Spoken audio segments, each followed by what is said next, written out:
வணக்கம். இன்னைக்கு நம்ம சேனல்ல ப்ரான் பிரியாணி செய்யலாம்னு இருக்கோம். அதுக்கு தேவையான பொருட்களை என்னென்னன்றது இந்த வீடியோவில் பார்த்துக்கலாம் வாங்க.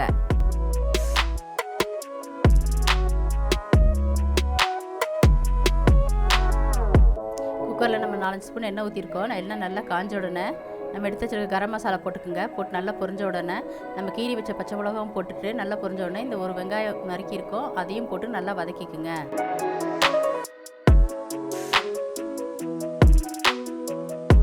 இப்போ நம்ம பெரிய வெங்காயம் நல்லா வதங்கிருச்சு. இப்போ நம்ம எடுத்துருக்க சின்ன வெங்காயத்தையும் நல்லா நைஸாக கொஞ்சம் 1-2 அடிச்சுக்குங்க. அதையும் போட்டு நல்லா வதக்கிட்டு நம்ம எடுத்து வச்சுருக்க 2 ஸ்பூன் இஞ்சி பூண்டு விழுதையும் சேர்த்திக்குங்க. சேர்த்துட்டு அதையும் நல்லா கலக்கிக்குங்க. இப்போ நம்ம எடுத்து வச்சுருக்க ப்ரானு அது 3/4 கப் ப்ரான் போட்டுக்குங்க. ஆல்ரெடி நான் ப்ரான் க்ளீன் பண்ணுறதும் வீடியோ போட்டிருக்கேன் நம்ம சேனலில், அது போய் பாருங்கள். அது கூட கொத்தமல்லி புதினா சேர்த்திக்குங்க. சேர்த்திட்டு நல்லா கலக்கி விட்டுக்குங்க. இப்போ நான் பொடியாக வச்சுருக்கிறது தக்காளியும் சேர்த்திக்குங்க. போட்டுட்டு நல்லா கொஞ்சம் நேரம் வதக்கி விடுங்க. இப்போ நம்ம ஒரு ஸ்பூன் கரம் மசாலா சேர்த்திக்கலாம். 1/4 ஸ்பூன் மஞ்சள்தூள், 1 ஸ்பூன் மிளகாய்த்தூள், 1/2 ஸ்பூன் தனியாத்தூள், இதெல்லாம் போட்டு நல்லா கலக்கிக்குங்க.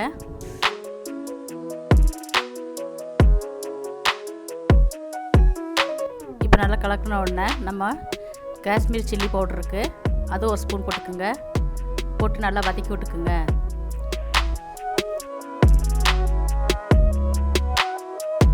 நம்ம ஆல்ரெடி ஊற வச்ச 3 கப் பாஸ்மதி ரைஸை இதோடு போட்டு நல்லா மிக்ஸ் பண்ணி வச்சுக்கோங்க.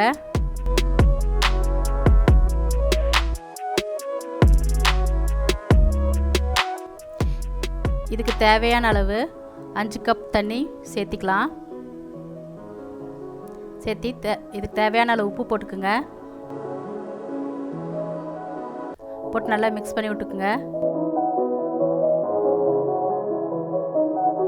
இப்போ நம்ம மூடி போட்டு 3 விசில் வரை வச்சுக்கலாம்.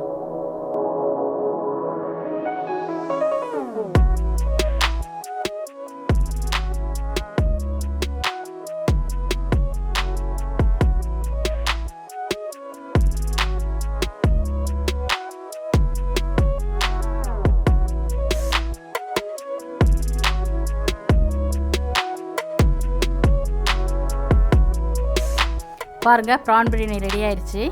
இந்த ப்ரான் பிரியாணியை உங்கள் வீட்லேயும் நீங்கள் செஞ்சு பாருங்கள்.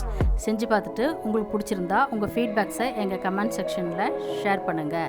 இந்த வீடியோ பிடிச்சிருந்தா உங்கள் ஃப்ரெண்ட்ஸுக்கும் ஃபேமிலிக்கும் ஷேர் பண்ணுங்கள். எங்கள் சேனலுக்கு நீங்கள் புதுசாக இருந்தால் மறக்காமல் சப்ஸ்கிரைப் பண்ணுங்கள். பக்கத்தில் இருக்க நோட்டிஃபிகேஷன் பெல் கிளிக் பண்ணுங்கள். அடுத்த ரெசிபி வரை நன்றி, வணக்கம்.